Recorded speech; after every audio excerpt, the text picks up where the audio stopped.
कल केंद्र सरकार के जरिए सीएए का नोटिफिकेशन कर दिया गया, जिसको एक इलेक्शन से जोड़ करके पूरी तरह से न सिर्फ देखा जा रहा है बल्कि ये पूरी तरह से स्पष्ट है कि ये महज इलेक्शन स्टंट है। क्योंकि इसको लागू करने के बाद जिस तरह से मीडिया के ज़रिए इसको लेकर जिस तरह की कवरेज की जा रही है, जिस तरह की ख़बरें चलाई जा रही हैं, उसको लेकर कई ऐसी चीज़ें हैं जो सामने आती हैं जो मैं आप तक पहुंचाना चाहता हूं। कई एंगल से अगर आप इसको देखते हैं, कल से जो रिपोर्टिंग की जा रही है और आज के अखबारात को अगर आप बारीकी से देखते हैं तो उसके बाद कई बिंदु ऐसे हैं जिन पर बात की जानी ज़रूरी है। सबसे बड़ी बात, कल जब ये नोटिफिकेशन आया है तो उसके बाद से ही लगातार इसके फ़ायदे गिनाए जा रहे हैं और कुछ मुस्लिम बुद्धिजीवियों के ज़रिए इसके बारे में बाकायदा मीडिया के सामने आकर के ये बात कही जा रही है कि इससे मुसलमानों के ऊपर कोई असर नहीं पड़ने वाला है। आपको याद होगा बाबरी मस्जिद का केस, उसके बाद भी उलमा इकराम, उससे पहले भी उलमा इकराम के ज़रिए बार बार ये बयान दिलवाया गया सरकार के ज़रिए कि जो भी फैसला आएगा वो हमें मंजूर होगा, और उसके बाद आपने देखा क्या हाल हुआ, किस तरह का फैसला आया। इसी तरह से ये सीए आने से पहले बाकायदा पुलिस के ज़रिए इस तरह की बाइट्स दी गई कि हमने कुछ लोगों को, उलमा इकराम को, बुद्धिजीवियों को बैठ करके उनसे बात की है कि इसके फेवर में एक माहौल बनाया जाए और इसके खिलाफ कोई विरोध प्रदर्शन ना किया जाए। और जाहिर सी बात है कि इसको लागू करने से पहले तमाम राज्य एजेंसियों को सतर्क किया गया, भारी पुलिस बल लगा दिया गया है, ख़ासतौर से मुस्लिम बहुल इलाक़ों में, और सोशल मीडिया पर भी पैनी निगाह रखी जा रही है। इसके साथ ही जहां से ये मूवमेंट की शुरुआत हुई, जामिया का इलाका, शाहीन बाग का इलाका, वहां पर भी भारी संख्या में रात में ही पुलिस बल के साथ साथ फोर्सेस को लगा दिया गया था, पैरामिलिट्री फोर्सेस को तैनात कर दिया गया था और आज भी तैनात हैं। देश के कुछ इलाकों से प्रोटेस्ट की खबरें आ रही हैं, वो भी वो राज्य जहां पर ख़ासतौर से भारतीय जनता पार्टी की सरकार नहीं है, या फिर असम में भी प्रोटेस्ट देखने में आ रहा है। तो मैं बात कर रहा था कि एक हवा बनाई गई पहले, इससे पहले उनमें अभी थोड़ी देर पहले मौलाना फिरंगी महली जो all India Muslim personal law board के मेंबर भी हैं और अक्सर इस बोर्ड को लेकर के वो मीडिया के सामने अपनी बात रखते हुए नज़र आते हैं, उनकी बाइट पहले आप सुन लीजिए।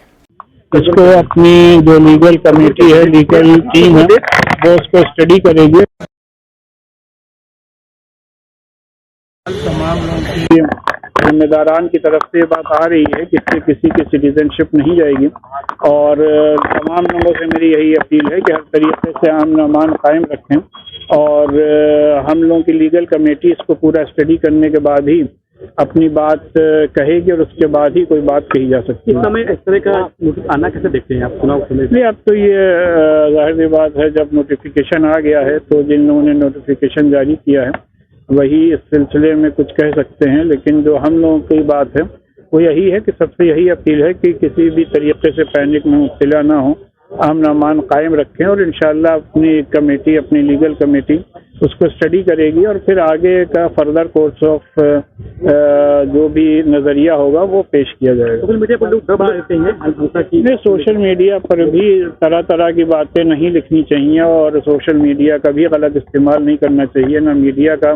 गलत इस्तेमाल करना चाहिए। लोगों को अपने मुल्क के कानून पर पूरा भरोसा होना चाहिए और जो भी बात होगी सबके सामने रखी जाएगी, लेकिन बहरहाल सबसे यही अपील है कि हर तरीके से अमन अमान कायम रखें। तो देखा आपने, मौलाना साफ साफ कह रहे हैं कि किसी की नागरिकता नहीं जाएगी। बिना नोटिफिकेशन पढ़े अभी कुछ कहना गलत है। कानून के जानकार इस पर अपनी राय सही तरह से दे पाएंगे। इसके साथ ही लोगों से अपील की जा रही है मौलाना से के ज़रिए कि लोग चैन व अमन कायम रखें। और फिर इस पूरे मामले को लेकर थोड़े दिन पहले एक आपकी निगाह से एक बाइट गुजरी होगी, प्रशांत कुमार जो उत्तर प्रदेश के डीजीपी हैं, डायरेक्टर जनरल ऑफ पुलिस हैं, उनके ज़रिए भी सीए के नोटिफिकेशन को लेकर एक बार फिर बयान दिया गया है, जिसमें उन्होंने ये कहा है, जिस तरह से मौलाना ने बयान दिया था तो इसकी तौसीक करते हुए उन्होंने कहा है कि हमने तमाम धर्मों के बुद्धिजीवियों को बिठा करके उनसे बात की, उनको इस मामले में जो गलतफहमियाँ हैं उनको दूर करने की कोशिश की गई। उसके साथ ही कहीं प्रोटेस्ट ना हो, उसको लेकर के तमाम ज़िलों की जो फोर्सेस हैं, पुलिस फोर्सेस, उनको जो है अलर्ट पर रखा गया है। ख़ास तौर से मुस्लिम बहुल इलाक़ों में काफ़ी संख्या में पुलिस बल को तैनात कर दिया गया है। ये तमाम चीज़ें इनके ज़रिए कही गई और ये कहा गया कि पीस कमेटी धार्मिक लोगों से लगातार वार्ता की जा रही है ताकि हालात ख़राब ना हों। सुनिए क्या कहना है इस पूरे मामले पर डीजीपी का। सीए को लेके ये संभावना व्यक्त की जा रही थी कि इसको जल्दी सरकार लागू करेगी। इसको लेके हम लोगों ने बृहद तैयारियां की थी पहले से,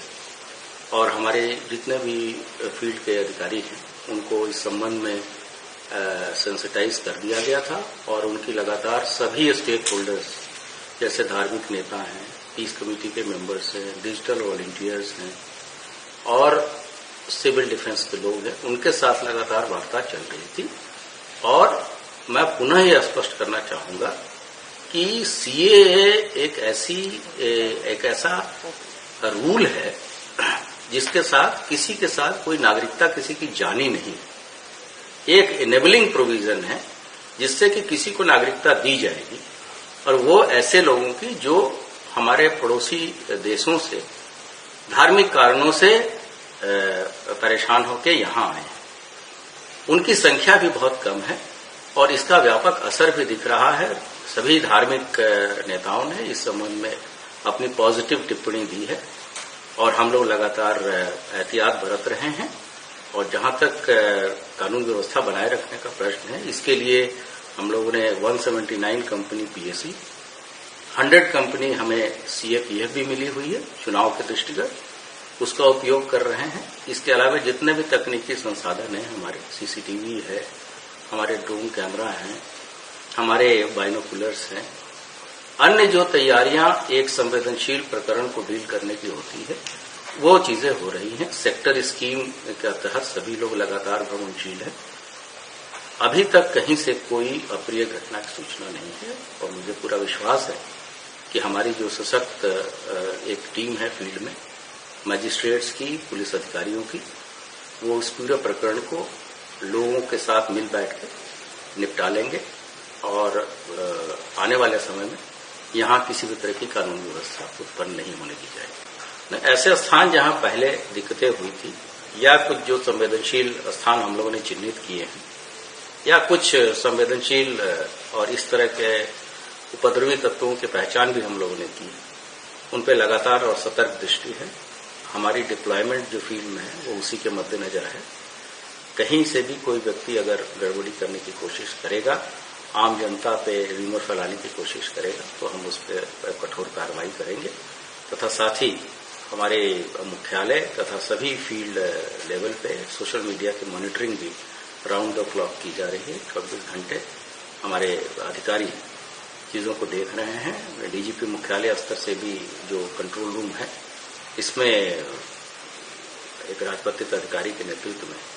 चीजों को मॉनिटर किया जा रहा है। तो सुना आपने, ये प्रशांत कुमार बोल रहे थे इस पूरे मामले में कि किस तरह से तमाम लोगों से बात करने के बाद एक राय बनाने की कोशिश की गई है इस पूरे मामले पर, और कहीं पर भी विरोध प्रदर्शन ना हो, प्रोटेस्ट ना हो, इस चीज़ का ध्यान रखा गया है और तमाम लोगों को इसके फ़ायदे बताए गए हैं। लेकिन सवाल यही खड़ा हो रहा है, आखिर में मैं कहना चाहूँगा कि सीएए को लेकर अगर देखा जाए तो ये पूरी तरह से असंवैधानिक है, गैर कानूनी है, क्योंकि